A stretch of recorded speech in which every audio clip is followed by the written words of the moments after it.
네, 안녕하세요. 이천지에 올인하고 있는 권현이라고 합니다. 지금 새벽 1시쯤 됐는데 좀 여러 가지 오랜만에 좋은 소식들이 있어서 좀 꼭 전달드리고 싶어서 좀 짧게나마 좀 촬영을 해보도록 하겠습니다. 사실 그동안 좀 고생을 많이 하고 있다가 요즘에 조금 반짝하고 있는데 이런 것들이 좀 연이어서 이런 호재들이 발생하는 것들이 좀 트리거가 돼서 좀 본격적인 상승들이 좀 이루어졌으면 좋겠습니다. 뭐 CPI 금리나 EU 관세, 테슬라 이런 것들이 삼중 호재가 있는데 좀 이야기들을 해보도록 하겠습니다.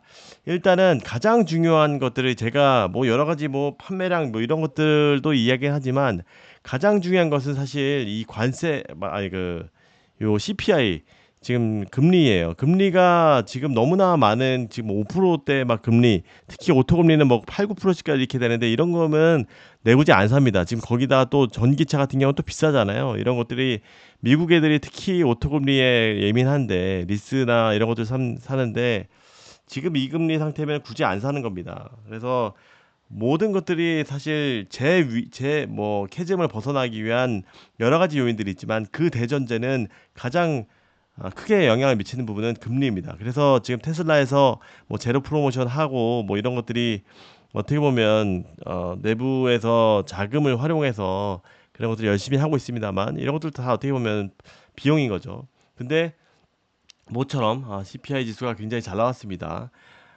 헤드라인 CPI가 소비자 물가 지수가 3.3, 컨센 대비 0.1% 오히려 좀 잘 나왔고요. 4월달 3.4% 대비해서 MOM 대비해서도 0.1%가 컨센이었었는데 오히려 또 유지가 됐습니다. 이게 유지가 되는 게 굉장히 좋습니다. 돼야지 이제 하반기 때 2% 정도 때 이제 가기 때문에 코어 같은 경우에도 컨센 대비해서도 3.5% 컨센 대비해서도 잘 나왔습니다.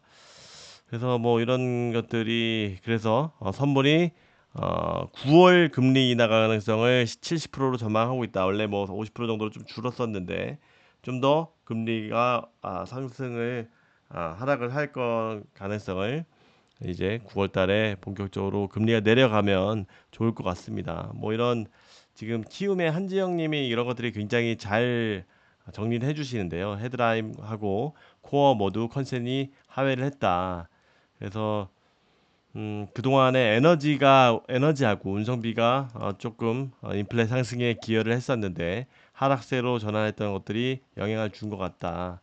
그래서 10년물 금리도 4.2%로 오랜만에 내려왔고 이제 몇 시간 뒤에 6월 FOMC만 좀 잘 나왔으면은 더더욱 더 좋을 것 같습니다. 이런 것들이 좀 나스닥도 지금 많이 올라주고 있는데 참고로 나스닥은 지금 사상 최고치입니다. 우리가 지금 굉장히 이차전지 투자자 여러분들이 힘들어하고 있는데 지금 뭐 애플도 지금 사상 최고가 찍고 뭐 반도체는 말할 것도 없고 이거 참 굉장히 상대적인 박탈감을 많이 느끼고 있는 상황인데 우리나라 특히 뭐 기술주들에서도 특히 자동차 쪽에는 금리가 가장 크게 영향을 미치는 내구재이기 때문에 더욱더 상승에 큰 트리거가 되지 않을까 생각이 됩니다. 이제 CPI 말 끝났으니까 FOMC만 좀 잘 나왔으면 좋겠습니다. 이게 첫 번째 가장 중요한 대전제인 CPI 지수고요. 금리고. 좀 전에 이게 관세가 나왔습니다. 그래서 이게 처음에 나왔을 때는 뭐 17% 그래 비아디 17%뭐 이게 뭐 상하이는 뭐 38%뭐 17에서 30% 이렇게 나왔는데 좀 이거가 약간 약하다고 생각을 했었어요. 왜냐면 기존에 10%였는데 합해서 17%, 7%밖에 안 올라? 얘네들 뭐 해봤자 20% 해봤자 뭐 10%밖에 안 올라? 뭐 심지어 비아디는 7%밖에 안 올라? 7% 올라봤자 이거 뭐 하는 겁니까? 그래서 굉장히 안타까웠었는데 이게 더해져서 상계 관세라고 해서 기존에 이미 10%를 받고 있었는데 추가로 17%를 한다는 겁니다. 그래서 우리가 생각했던 사실 컨세는 많이 25% 정도로 총 관세가 25% 정도로 부여가 될 것이라고 생각했는데 이게 그 이상으로 나왔다는 겁니다. 그래서 뭐 이런 것들은 뭐 30%, 48% 이런 건 필요 없고 우리한테 제일 중요한 부분은 비아디입니다. 비아디면 30%면은 그래도 꽤 세지 않나라는 생각도 듭니다. 특히 뭐 상하이정차는 뭐 얘네들이 뭐 이제 거의 뭐 끝났다라고 보는 거고요. 근데 원래 처음에 이 김준성 애널리스트가 이 메리츠에 굉장히 자동차 쪽에서 이런 대가인데 이런 것들이 이거를 상계 관세를 알고 이야기를 한 건지는 모르겠는데 물론 당연히 미국에서 100% 상향한 거에 비하면 좀 온건한 편이긴 합니다. 근데 이게 상계 관세를 해서 그렇게 이렇게 브리핑을 해주신 건지 모르겠는데 이때만 해도 BYD 17% 그래도 관세율 상승 불구하고 중국 업체들의 비교 우위 가격 경쟁력이 유지가 될 것 같다. 그래서 조금 약하다. 그래서 이번 관세가 BEV 중국 업체들의 확대를 유의미하게 막기는 어렵다고 판단한다. 이게 왜 그러냐면 이게 유럽에서 전기차는 6만 1천 유로인데 중국에서 가져오는 차량 평균 가격은 유럽에서 3만 2천이에요. 완전히 뭐 거의 뭐 두 배 가격이라는 거예요. 그래서 이게 심지어 BEV 이게 전기차끼리 비교한 것뿐만이 아니라 내연차인 4만 4천 유로에 비교해서 오히려 싸니까 이게 지금 얘네들이 경쟁력을 가지고 유럽에서 점유율을 계속 올리고 있고 15%까지 올랐다는 겁니다. 그래서 기존 관세에도 아직도 뭐 얘가 처음에 20% 올려봤자 이런 것들이 20% 올라봤자 얼마예요? 6면 7면 한 4, 5만 유로밖에 안 된다는 거잖아요. 그래서 뭐 속도 지연은 발생해도 어쨌든 계속 중국 애들이 올라갈 것이다라는 이야기인 겁니다. 거기에다가 더욱이 이제 현지 생산 거점을 유럽에 굉장히 이 이야기들을 미리 들었겠죠. 어느 정도 유럽에서도 미리 알려줬겠죠. 이제 뭐 유럽도 중국을 뭐 무시할 수가 없이 워낙 큰 나라이기 때문에 소비자 시장이 워낙 큰 나라이기 때문에 그래서 이런 것들이 얘네들도 이런 것들이 살짝 들었기 때문에 사실 이 조사를 한 지가 굉장히 오래됐죠. 그래서 그런 것들이 관세가 부여될 것이라고 알고 있기 때문에 이런 유럽에서 현지 공장을 구축해서 관세를 좀 줄이려고 노력을 많이 이미 하고 있었고 이제 더욱더 가속화될 겁니다. 그래서 그런 부분에 있어서 이제 유럽의 밸류 체인들이 가지고 있는 애들이 또 유리하겠죠. 그래서 이게 김준성 의원이 그 아까 이야기한 것처럼 이 상계 관세를 이야기를 감안해서 한 건지는 모르겠습니다만 어쨌든 이거 생각하는 것보다 훨씬 더 큰 것 같다. 그래서 뭐 어느 정도 괜찮게 뭐 물론 당연히 미국 수준은 아니겠지만 이렇게 할 수도 없었어요 사실은. 얘네들이 사실 뭐 많은 폭스바겐이나 이런 애들에서도 역효과 역 이런 걔네들 관세 때리면은 또 중국이 오히려 그 걔네 업체한테 워낙 중국이 워낙 큰 시장인데 어떻게 보복을 할지 모르기 때문에 오히려 반대를 할 정도로 이런 OEM 업체들은 그렇게 중국 시장이 워낙 크기 때문에 그런 것들이 반대할 정도로 이런 관세가 되게 조심스럽게 진행된 부분입니다. 그래서 뭐 이런 사이드 이펙트도 있을 수 있다라는 얘기가 이제 돌고 사전에 돌기 있었기 때문에 그럼에도 불구하고 뭐 나름 괜찮게 높게 나오지 않았나. 물론 이제 처음에 너무나 이거 17% 전체 다 해서 17%면은 아무런 의미 없을 거라고 생각했는데 어느 정도 이런 것들이 뭐 고려가 돼서 중국과의 관계가 중국과의 관계와 아니면 뭐 현지에 진출해 있는 이런 많은 유럽 업체들을 고려해서 이렇게 했지 않았나 생각이 됩니다. 그래서 그런지 당연히 중국 애들도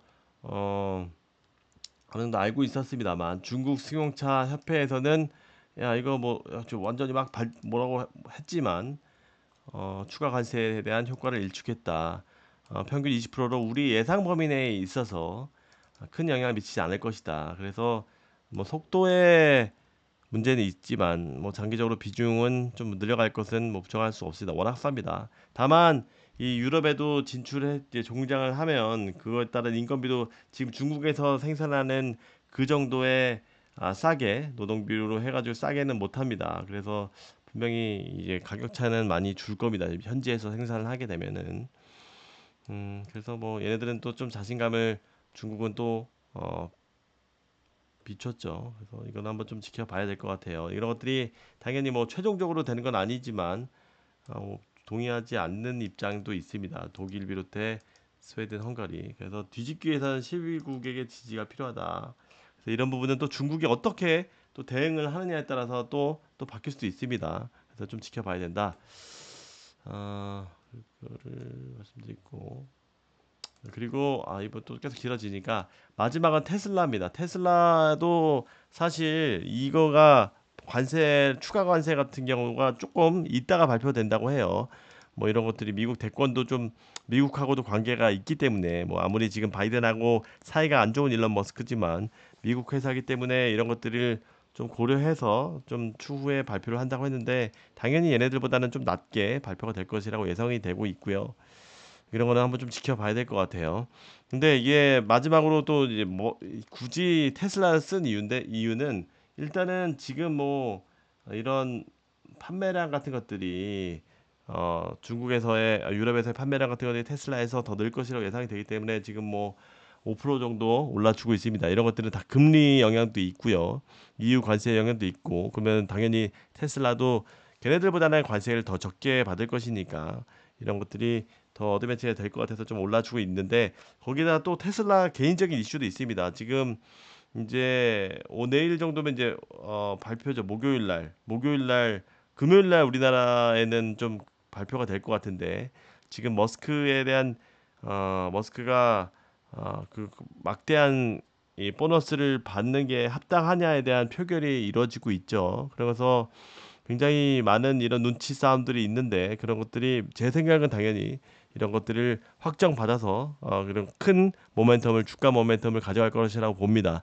물론 이런 것들이 뭐 펀더멘탈한 직접적인 영향을 미치는 머스크가 뭐 재신임을 받는 뭐 더 열심히 할 수 있는 그런 계기가 될 수 있는 모멘텀이어서 뭐 펀더멘탈에는 상관없지만 심리적으로 워낙 그 머스크의 지배력이 세기 때문에 이런 것들이 더욱더 동기부여가 된다라는 것은 이런 뭐 심리적인 부분에 있어도 굉장히 큰 도움이 될 것이라고 생각하기 때문에 이번 주는 테스클의 큰 호재가 뭐 물론 이제 안 될 수도 있지만 제 생각은 될 것이라고 예상하고 있고 큰 호재가 발생할 수 있다라고 하면 테슬라가 주가가 사실 아무래도 조금 우리나라랑 관련이 있죠.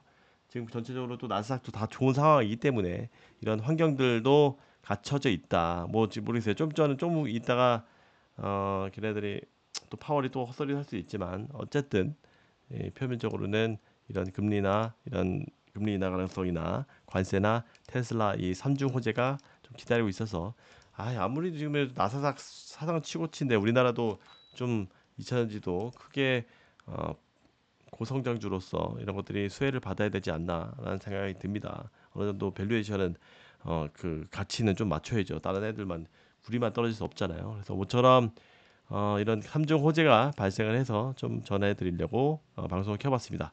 내일은 꼭 다시 올라가지고 제가 좋은 기쁜 마음으로 오늘과 같이 기쁜 마음으로 방송을 했으면 좋겠습니다. 감사합니다. 안녕히 계세요. 이찬지 화이팅입니다. 구독, 좋아요, 알림 설정 부탁드립니다. 감사합니다.